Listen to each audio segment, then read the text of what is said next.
Yes, also a warm welcome from my side. My name is Christian Leffel. I'm professor for law, science and technology at TUM. I was going to say here, but of course we are in a shared virtual space. It's a great pleasure to do this panel with Patricia Shaw. And I would like to encourage you, Patricia will say something about that, that we want to make it as interactive as possible. But I would like to encourage you, at least in the beginning of the session, to turn on your camera a little bit. So we hope to get some interaction going, and I think this would be great if you could just see who's in the room, who also joined. We're 14 people, so if you don't mind, please switch on your camera to say hello. So I think there's a good lot of us here. We've got about 16 participants so far. So welcome here, not to TRAIF 2021 in Munich, but TRAIF 2021 virtual roundtable on operationalizing AI ethics. I'm just going to set the scene for today. So we're going to try and make this session as interactive as possible for you. So please, if you have just joined the room, please do click on your link for the Jamboard. Don't do anything on it just yet, and we will explain all in the not too distant future. So just to give you a bit of background and scene setting to how we've come to this paper. Obviously, we wanted to present this originally back in April 2020. But the world has moved on. We now have many, many more principles and frameworks on AI ethics and other frameworks regarding various sectors and various cross disciplines like work. And it can be a little bit confusing. The principles we've seen some homogeneity, the brilliant Harvard paper and the fantastic work of the OECD Observatory and the Algorithm Watch Observatory there in Germany as well. Fantastic opportunity to see some of the homogeneity, some of the consistency that we're seeing across all these principles, but how they're interpreted can be a bit different from culture to culture. We're starting to see some global consensus coming together. We've got the Global Partnership on AI coming together. We've got the OECD, and just in the last couple of weeks, we've had the UNESCO bringing together their recommendations on ethics for AI as a framework that more and more governments are signing up to. So we're seeing this move at pace, these principles, we're seeing ethics being important for people. And there's an increasing number of papers on bringing those principles into practice. My favorite one of all is the one from the Bertelsmann Stiftung, where they've got the fantastic gradients as to kind of a RAG rating, red, amber, green rating, and of all the various ethical principles when it comes to AI certification. And we're seeing that also with the new digital ethics labeling initiative that's come out of Switzerland.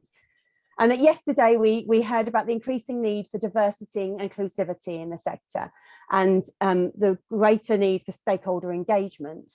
But the challenge we have is, even if those people are engaged, and even if they're engaged from the right groups and potentially the right regions, both the global north and the global south, are their voices being heard, and how do we go about doing that? So we're really moving this conversation on now. So the big question on all our lips then must be, how can we put all this into practice, particularly in businesses and in governments? How can businesses and governments ensure, or at least provide some level of assurance concerning their outcomes, that they're fair and that they've minimized the risk of negative outcomes and harms to people, populations and the planet? This calls for a holistic governance approach across design, development, deployment and ongoing monitoring. These things are not new to us who are here at the TUM, at the IEAI. The ingredients for fair outcomes, we've been talking about this a lot across many of our sections, appear to have come from the need for fair data, the need for fair selection, the need for fair processes, the need for fair coding, the need for fair risk and impact assessments and evaluations, and the need for fair people who are fully representative and diverse and inclusive. As we all know, there's no one silver bullet, and improving just one element and just employing one self-assessed tool or practice will not do the job alone. This is why today, Christian Schefflera from the TUM, myself, Patricia Shaw, from CEO of Beyond Reach, and Ansgar Kerner, who will be joining us shortly from EY, we will be discussing some of these elements with you.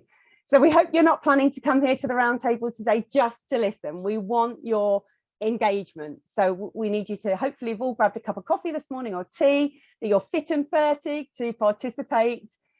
So you please do click on the link if you haven't already for the Google Jamboard. It's in the chat. Please do join that Jamboard. And as we're talking today, each of us going to introduce our little subject, 5 minutes each. After that, we're going to engage in some discussion and some questions. And we want you to pick up those post-it notes on the virtual Jamboard and start putting your views and opinions. And hopefully we're going to really engage a fantastic discussion. Please, feel free to put your post-it notes in a particular color if you're able to. Appreciate not everyone can recognize color. And also, if you would like to, please put your initials on your post-it note so we can call you out in the discussion when we see a rather interesting note. But if you prefer to rather preserve your privacy, then we'll feel free to remain anonymous as well. So with no further ado, I'm going to hand you over to Christian Jeffel, who's going to talk to you about regulation today on AI and operationalizing AI ethics. Thank you. Thank you, Christian. Yes, thank you so much. Trish, would you like to share the Jamboard? I think you're muted now. Yes, indeed. I went to be muted. Yes, I'm going to share that Jamboard now. Apologies. I thought I was already sharing it. Fantastic. That's great. Can you see that now? Yes, the first sign is really interesting. And the Town Hall of Munich, which you see, because this is also about trust. One of the things you can see if you, and I hope you will have the opportunity to come to Munich, is an automated dancing, which you call the Schefflera Dance. It's every day at 11 o'clock. And this is about trust in society, because the pest, when the pest in a way was in Munich, people had no trust to come outside, even after this pandemic was in a way declining, and some people, one family, came out into the street and danced to make the people in a way trust again. So this is basically an interesting relation to artificial intelligence. And what I would like to do, artificial intelligence and its uptake in society, which has been prepared by many ethical frameworks. I think Algorithm Watch counts 167 ethical frameworks from different entities and by many national strategies. I think the OECD counted 67 national instruments specifically focused on AI. But what we are now in the middle of a discussion about regulation. And this is the first part and the first brainstorming I would like to do on this regulation, because as we speak, the European Union negotiates that. The Brazilian Senate has a bill before it. The UNESCO published some ethical guidelines, which are not mandatory, but in a way show the consensus of 193 states. So there are the Council of Europe, which is a European international organization, works towards a legal framework. So we have many proposals at the table, also the IEAI Act, and many things are happening. And the question is, what is a good regulation? And I think one point to start from is to say AI is not unregulated. So in many areas, and you heard this if you joined this morning concerning automated driving, in many areas there is already a regulation in place which impacts on AI and on the possibilities of AI. Yeah, the same is true all over the world in the health sector. For medical devices, there are regulations. Whereas other areas are less regulated, for example, social media and content moderation. Yeah, so it's really interesting to see that regulation is already there, but on the one hand, it's too much. On the other hand, there is not enough to really steer and guide AI. So what I would like to do in the remaining 3 minutes is to introduce you to some tricky questions of the regulation, and then to have your opinion. How you think from what you've read, from what you've experienced in your jurisdiction, how one could solve that, and how one could in a way devise a good regulation for artificial intelligence. So, first question we wanted to ask you is, how can regulation address the question of pace and keep up with rapid developments? Because there's this common narrative that the law is always too slow. It's always too slow, and developments are much faster, and then it might be too late. So some refer to that as the Lütge dilemma. So even it's too early to regulate technology, or because you don't know enough about it, or it's too late because the developments and infrastructures are already there. So it's great. It's a really tricky issue. How do you do that? How do you keep up with the pace of development? The second question is interesting, because most of the regulatory efforts say we want to mitigate risks, but on the other hand, we regulate in order to stifle innovation. We want AI, yeah, and we want this in our jurisdictions. So how do you actually do that? How can you regulate without hampering innovation? We could even go further and say, how can you regulate in order to increase and to enable innovation? So is this a necessary trade-off, or can you maybe even further innovation by regulation? The third question is, I think, a very important one, because many people have said in the time leading up to regulations that this is also about democracy. It's also about people having a say in the decisions that are important for them. And this is, as you know, code, or one thesis is that code is law. Code and technology has a regulatory force. So maybe we need processes to handle this democratically. But how do you do that? How do you enable participation? And this would be an interesting question also for the audience and for you. How do you think, could this be regulated, or could regulation enhance that? The other question is how businesses can engage in this practice, and governments with other stakeholders. So how do you bring stakeholders together from this side? But this links also to question 5 and to civil society, which is really important. And a key question: how do you enable and empower civil society to play an active role in the representation of stakeholders before AI is developed, or in the process of development, but also afterwards, yeah, as agents of people. So, for example, to seek redress, yeah, as you know, it's very hard for people to make claims, because there's a lot of risks and so on and so forth. So, what is the role civil society plays there? And then, because it's such an important topic, Q6. So, how should civil society be involved in the oversight system of AI? Because regulation always has always points to some form of enforcement, and the question is, should civil society play a role there? So I hope you find these questions inspiring, and what I would do now is to leave you a little bit to the reflection. I do hope that you can all find the Jamboard. I see already 8 people on there, but now would be the time to click the link, and maybe to add some sticky notes to the points that are most important to you. And Trish and Ansgar, if that's okay for you, maybe we'll continue in 5 minutes, or should we continue? I could talk. Yeah. Well, if everyone wants to come onto camera, then we can actually see you and we can be interactive. Please do start, let's have a moment. We can talk while we're doing it. But if anyone doesn't know how to, I'm just demonstrating now. I got my sticky note from the side of the Jamboard. I've chosen my yellow color.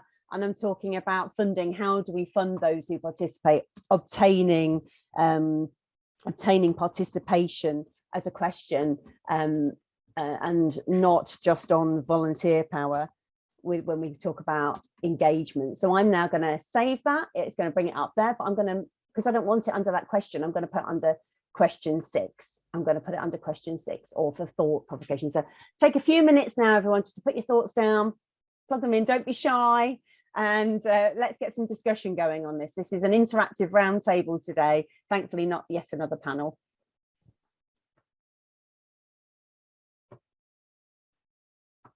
And it's lovely to have you all here from wherever you are coming from in the globe today. And hopefully you've had coffee.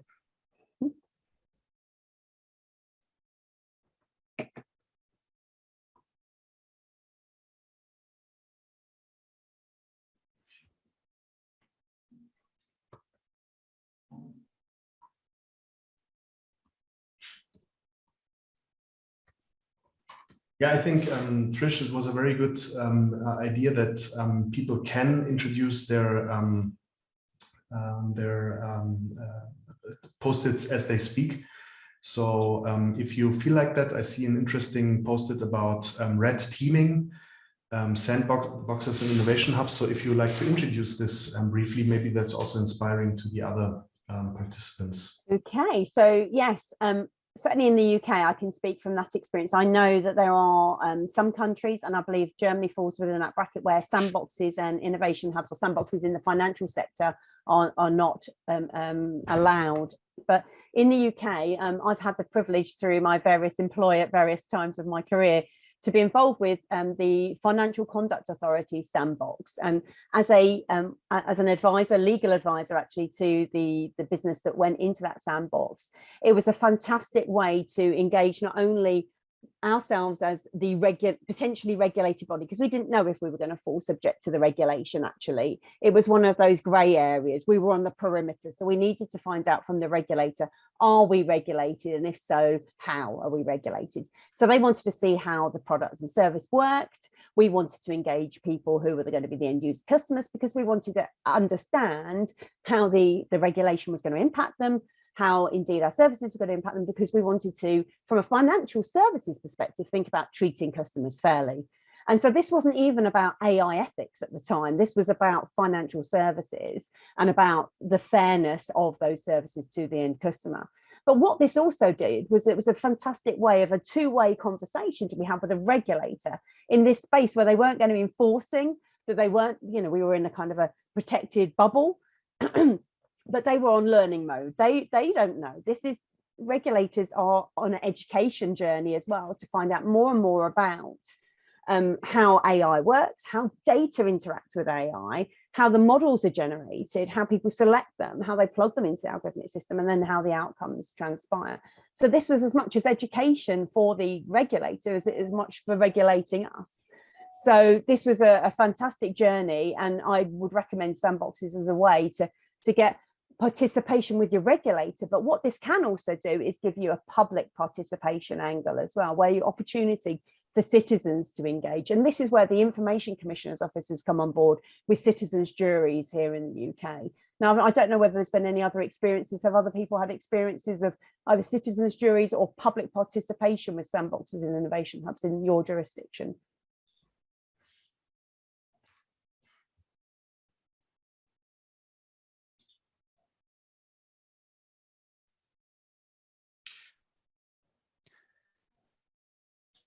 Yeah, I think the participants cannot yet unmute, but maybe, Oksana, we can enable that so that you can come in. But Ansgar, you wanted to follow up on the question. I just wanted to point out that there are actually some countries that have identified sandboxes, regulatory sandboxes, as being a way to try to attract companies, innovators to come to them. The UAE, for instance, has established that testing out smart city applications would be one of the things that they are inviting people to do through various sandbox mechanisms.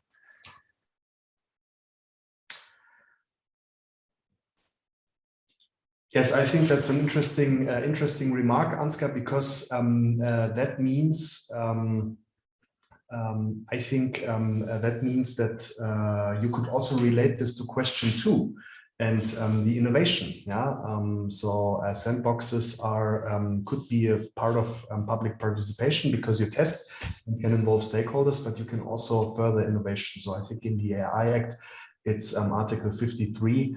That is very specific to European law, because it in a way lifts some data protection measures, but allows also sandboxes in this space for specific purposes. So you already see this in the regulation as well, and I think it's interesting the argument you gave. So maybe if I try, please feel free to jump in, but I think we now have already a lot of post-its on the board, and especially on the upper side. I think there are a lot of posted. So to question one, I think it's interesting that regulation is also thought of to be more agile. So maybe we need to also change the processes and work on the legislative process. And one way of doing that is another suggestion here, to use soft law, hard law, soft law, which is also an engagement of other stakeholders who can produce soft laws, which are then in a way coming into the framework. But also other communities. GitHub is mentioned here, and the timing of regulation, which I think is absolutely instrumental. So very interesting remarks here. Then not hampering innovation, to know what your focus, what the regulatory focus is on, to take the inputs of stakeholders seriously, and also focus on responsibility. I think focus is in many cases here, and yes, and I'd just like to encourage Manuel and Leon to speak. I've unmuted you both. I think you've both raised your hands. Manuel has also put something about his own research into sandboxes, so that'll be really interesting to hear from you, Manuel, if that's okay. So hello everybody. Oh, Manuel. Manu is fine. So morning UK, morning everywhere. So yeah, that's just regarding the sandboxes, because I'm doing a research at the moment and I don't see the connection between the pain in businesses and intrinsic values. So that's one of the thing I'm trying to find on the research, and it's basically that the businesses are not they're not prioritizing actually ethics in their portfolio in terms of design, and I'm trying to look something in between. So legislation come into the question, and for example, I have some feedback regarding the sandboxes, because I found it at the beginning really useful, but some companies tell me back is why I'm going to use a sandbox, which, for example, like AWS, Google, they're offering like better tools of testing my system with some data already, which I can have more reliable. I need to have some legal advantages by using sandboxes, where I can basically have something to sit in there with them and try to learn from the regulation. On the other side, I also hear that there's some people interested because they know nothing about the regulation and regulators might help them. But in general, I have a feeling that people will say that sandboxes are nice, but they need to offer me some advantages. I mean, in terms of innovative companies that they're using already tools online. So that's it. Thank you.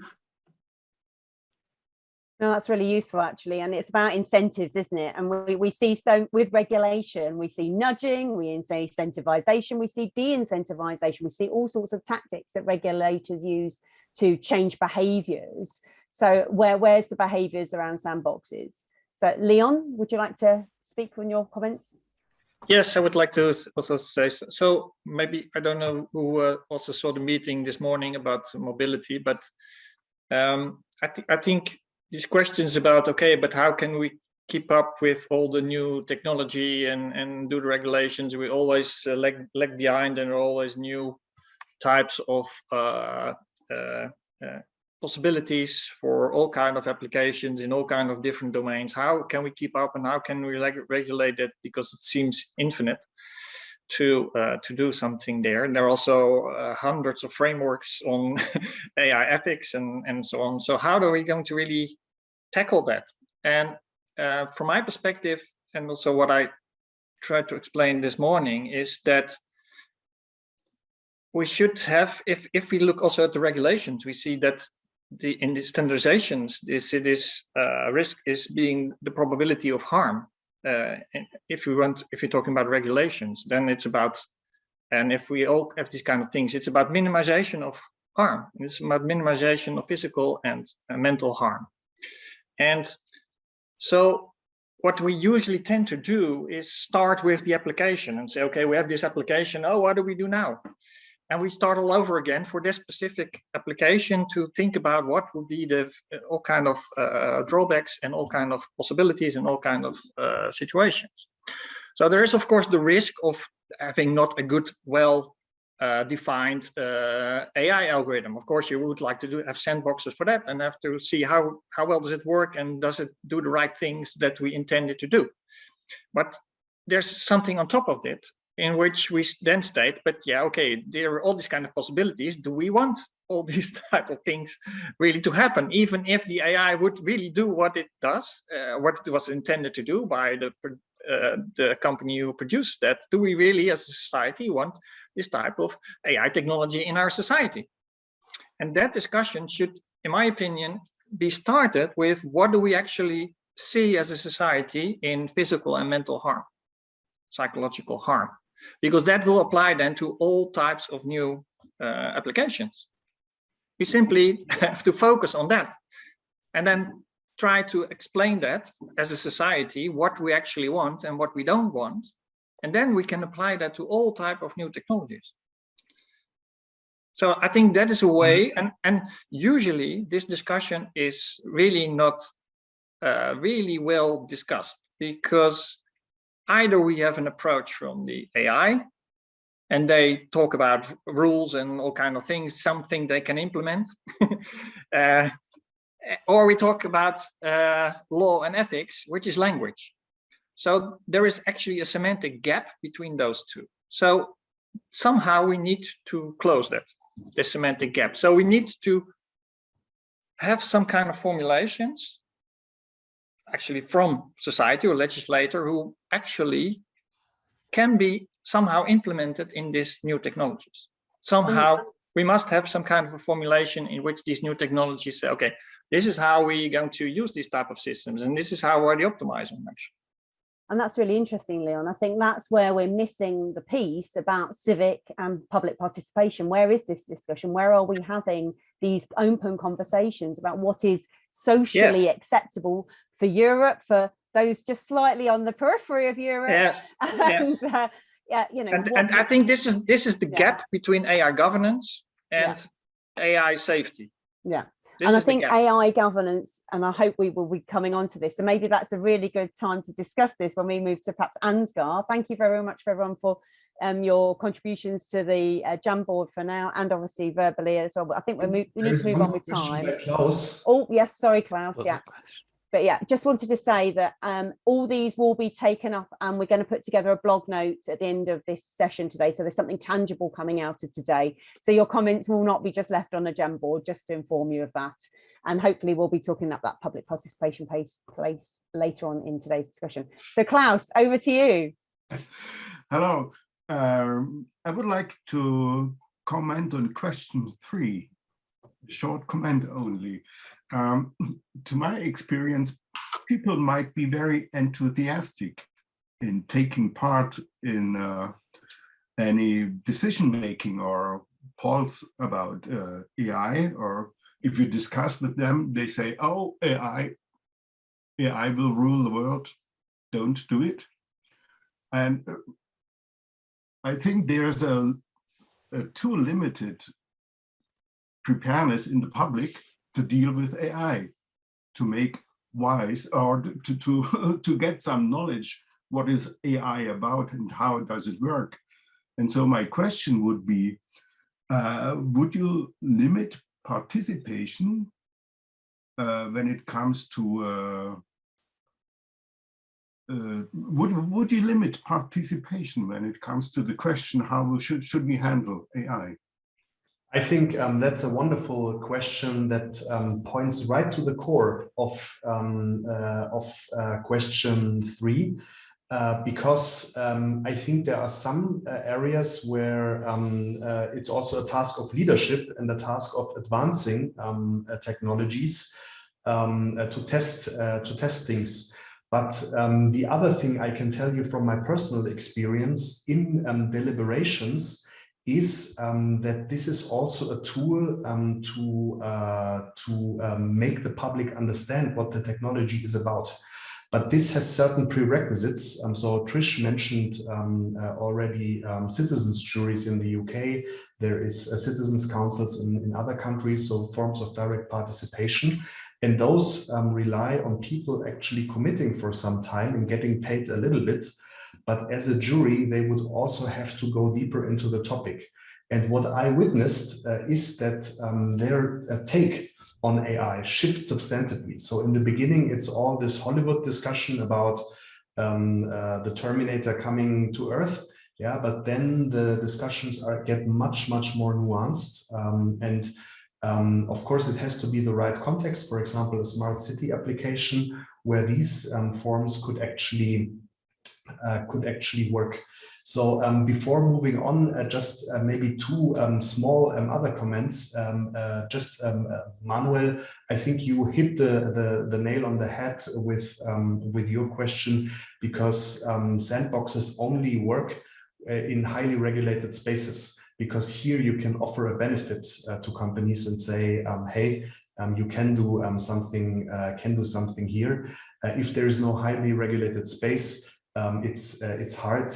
And Leon, a very important comment. This translation is very tricky, and it actually points to standards, because standards are a way of translating the law into technology. I would just like to highlight, we have this discussion about harm in the current discussions about Article 5 of the AI Act.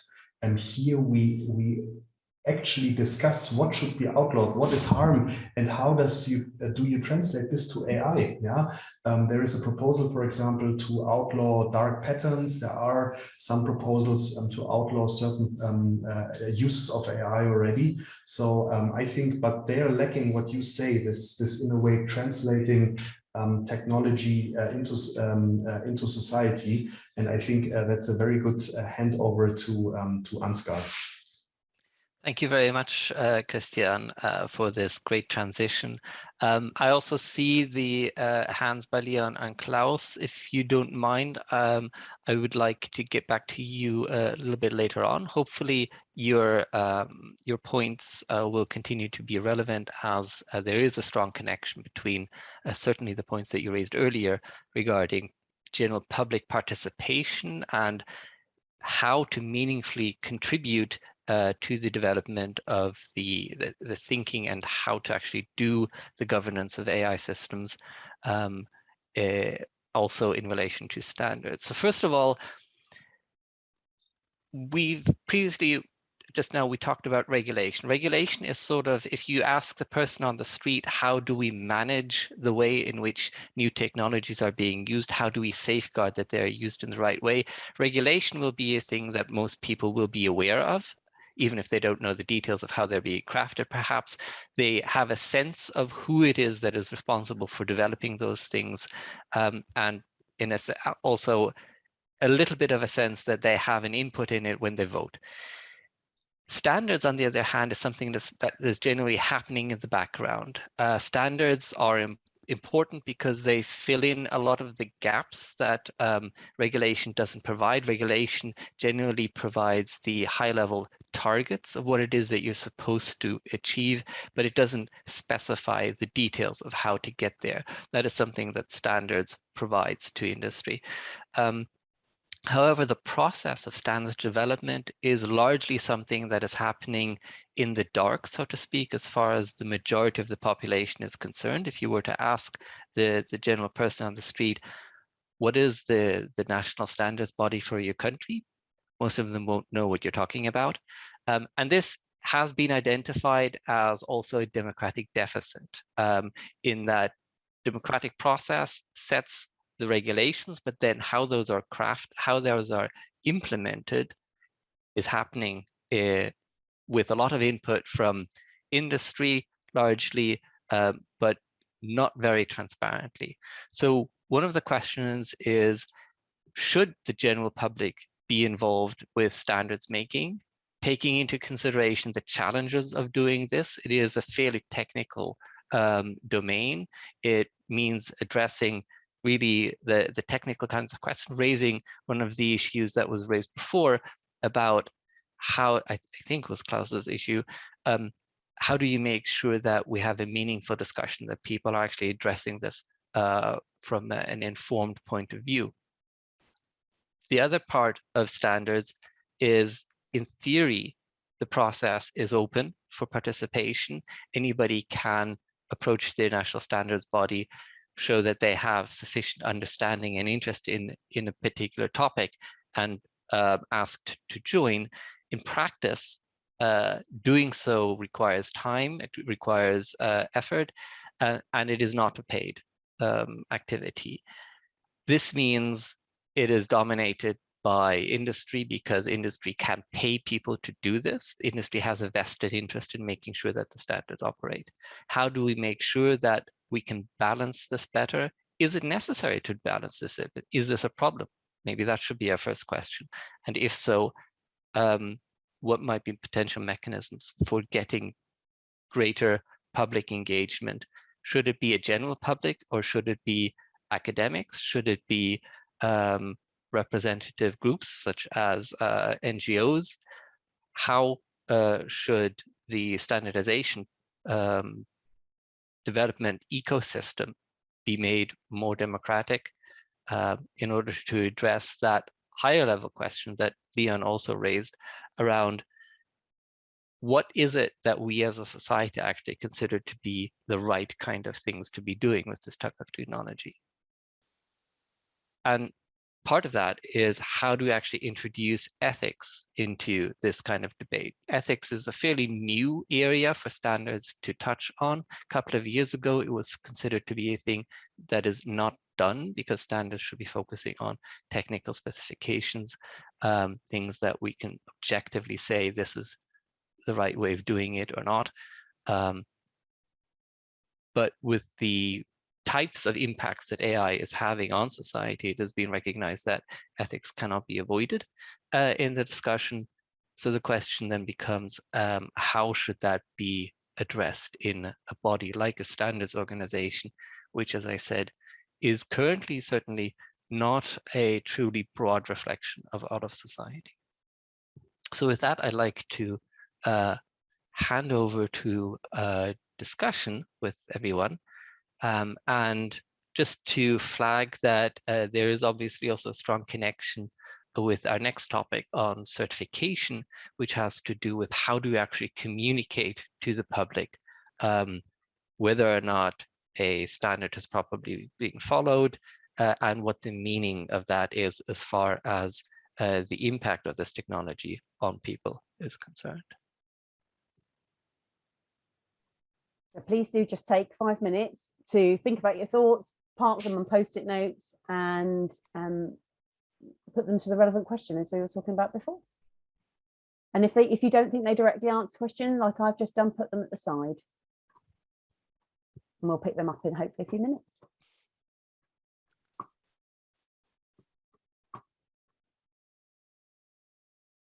So I see already one important point being raised, that it is difficult for the general public to understand tricky issues. So I guess that raises the next question, which is, who would have a responsibility to help the public to understand these issues? Is that a necessity, or is it sufficient to rely on a select elite that has spent time studying these issues and trusting on their insights? I see that Christian raised a hand. Please go ahead. Yeah, sure. If we are already allowed to. Please, yes. To share some thoughts. My background is not in AI, but I come from the aviation industry. However, as some of you might know, also a very highly regulated field that also deals a lot with standards, and I'm also involved in rulemaking there. I agree with some of the sticky notes here that involving a general public will, I think, also for AI then be tremendously difficult due to the technical nature of the process and the content. And if I can be so bold to transfer my experience from aviation to AI, maybe you can comment on that and if it's possible. But there we also have the technology that a very wide range of people use in everyday life.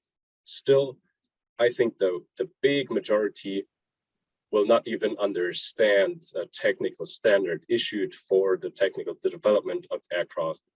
And everyone is fine with that because people trust in experts. And I think that's also a very democratic thing to do. Otherwise, like, it simply doesn't work if everyone would like to understand every detail of every technical development. So I think there has to be some kind of approach based on representatives. And maybe there is a good way to define how, for AI, these representatives can be better involved in a public discussion. But a general involvement of the general public, I think, is very tricky to achieve.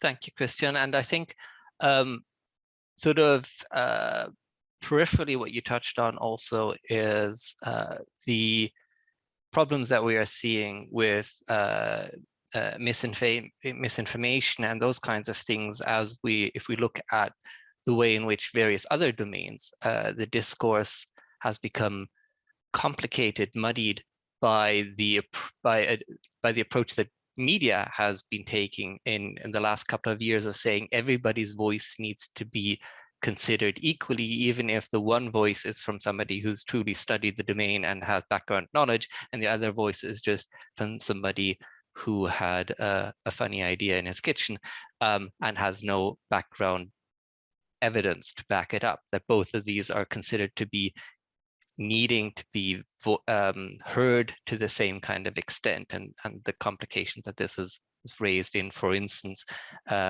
vaccine scares and avoidance problems and those types of things.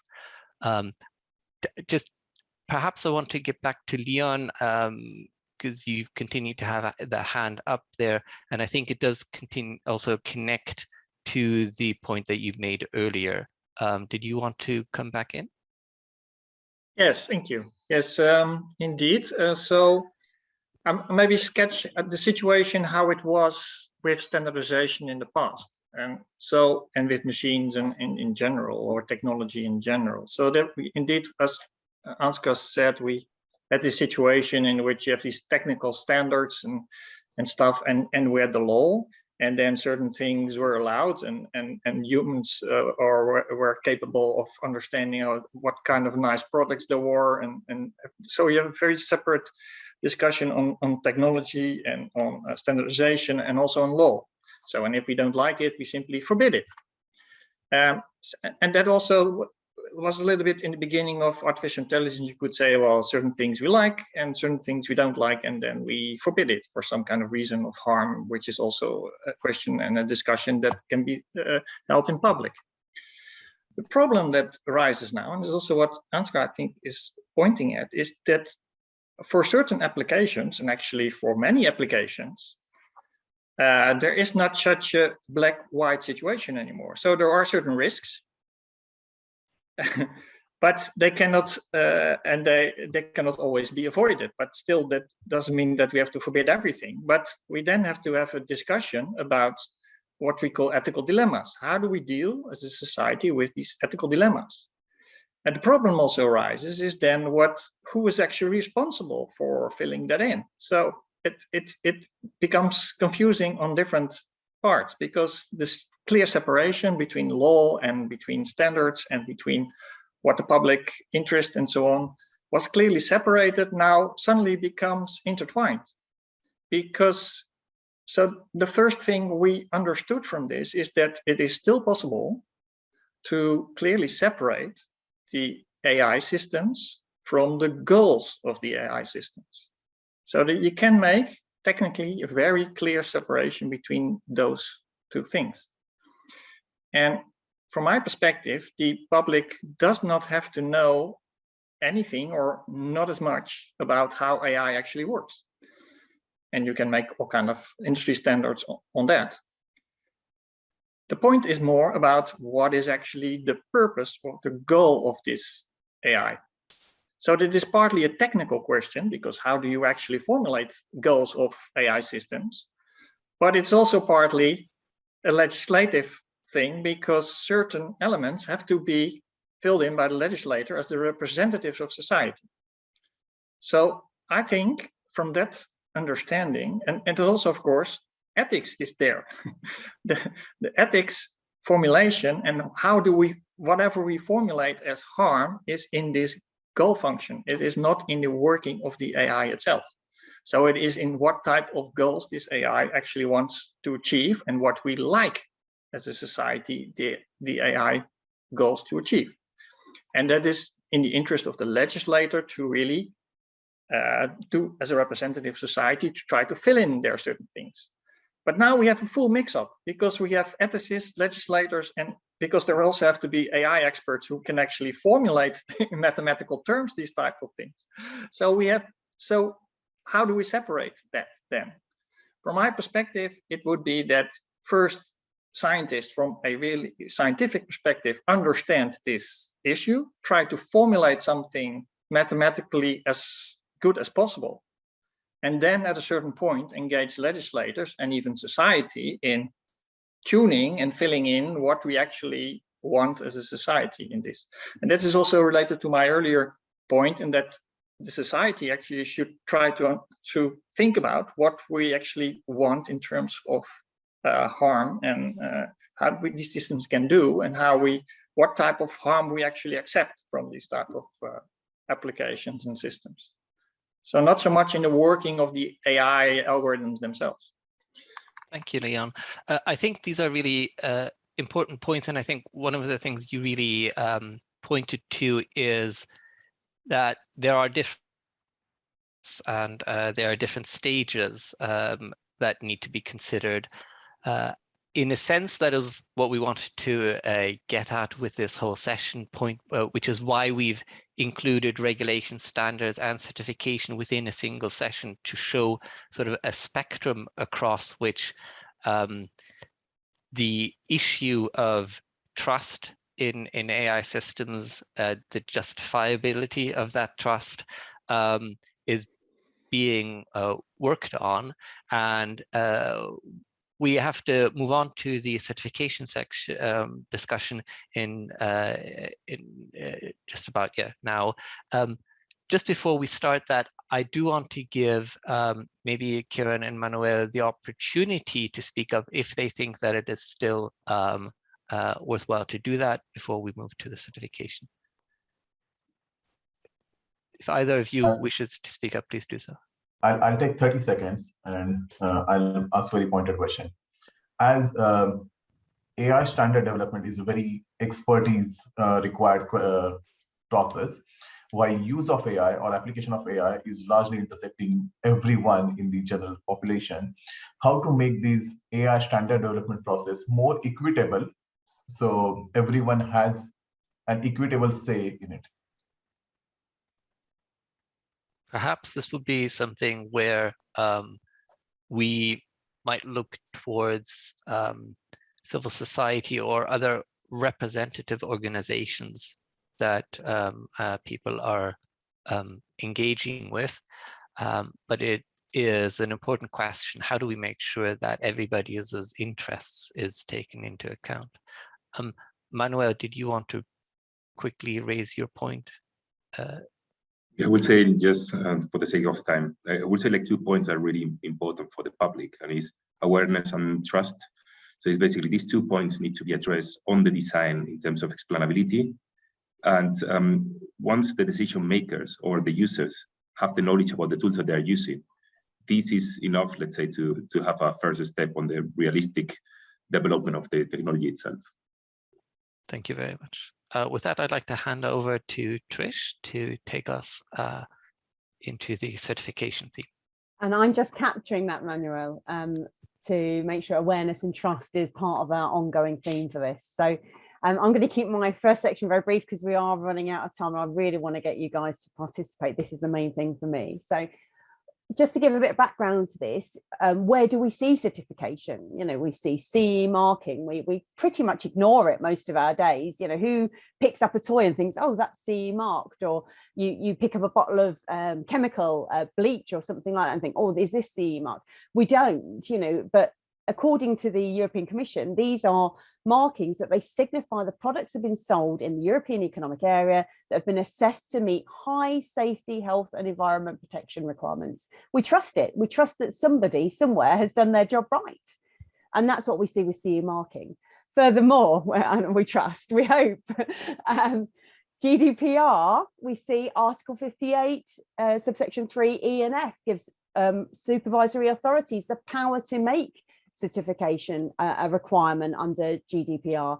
And under Article 42 and Article 43, we see about the requirements in making certification for information purposes, for personal data purposes and privacy purposes. So the purpose of that certification really is to demonstrate compliance with GDPR. That's all their principles-based approach. That's all the kind of, you aren't breaching my data, you are using it for the purposes I've asked you to do it with, you've got the appropriate technical organizational measures in place. There's a lot going on within that certification to say, I'm a credible organization for you to give my personal data over to. And then in the draft IEAI Act that we're seeing, it's under Article 19. We've got the purpose of the certification there is to demonstrate that the provider of a high-risk AI system has undergone the relevant conformity assessment procedure. It's an EU declaration of conformity. Now, we've got to then ask ourselves, this is a conformity assessment in accordance with what? Well, in the draft regulation, in the draft act, we see Annex 6 is a self-declaration. Yeah, leave that with you. And Annex 7 is using notified bodies. So this is for high-risk AI. And coming to the point that I think Leon made earlier on, you know, what I think the AI Act is endeavouring to do is to try and set the bar high as to, this is what's not acceptable in our society. This is not what is acceptable in Europe for AI. This is where we think this is high risk to our people. And, you know, arguably there's an element of planet missing in there, sustainability. We want all those comments that have come in from the high-level expert group regarding sustainability to be in there. But we know that the high-level expert group informed this discussion. It was deeply steeped in AI ethics. It was deeply steeped in data ethics because it refers out to GDPR, and it was deeply steeped in all the discussions that have been commissioned by the high-level expert group and all that comes with it for this. So although we don't see those lovely 7 requirements of the high-level expert group, or indeed any of the other principles and practices and frameworks we've seen around the globe, we know that it has set the bar high, and it also refers to the European fundamental rights of European citizens in there, European Union citizens. So this is another thing that's saying we want people to be upfront and centric in this. We want to protect people. So how is certification working for that? So what does or should the certification be doing, not just in the AI Act, but wider, you know, in relation to the use of AI? If we haven't, you know, like in the UK, where we won't be subject to the EU AI Act, what other authorities should be thinking about when it comes to certification? What does and should certification mean in practice? You know, how does that work? How does that get assessed? Is it self-assessed? Is it assessed by a third-party body? What information or sentiment does or should the certification convey? We've talked about trust. We've talked about a certain baseline level of awareness. Question 4, who do we trust when AI is certified? Is it the AI we certify that we think, oh, that's great, wonderful, we trust you, AI, come and speak to me, chatbot, although that's actually not high risk and it's outside the remit of the AI Act. But, you know, we're going to have some transparency marking there, aren't we? So that's almost a certification of a type. And then question 5, what are or should be the requirements to be accredited as a body? And question 6, thoughts on accreditation and assessment. Now, while you are thinking about your questions, please do start adding to the Jamboard, because I know we're running out of time. But I just want to think from my own anecdotal experiences. I've had the privilege to work with Clara Neppel, who's actually on this chat, forum today as well, at the IEEE, in working with the city of Vienna in one of the first global firsts of a certification of a smart city for AI ethics with the IEEE. And that experience has shown me a number of things. And I just want to kind of bring about some of those pros and cons there. So pros, it's independent evaluation that is so valuable, and that it corroborates that there are human, organizational, technical structures, technical and other structures in place that with the right corporate culture and competence should build and engender good outcomes. That with certification, that it's a statement of ethical positioning, and whether that's B2B with your supply chain or B2C with your customers or even citizens, if you're a governmental or quasi-governmental body.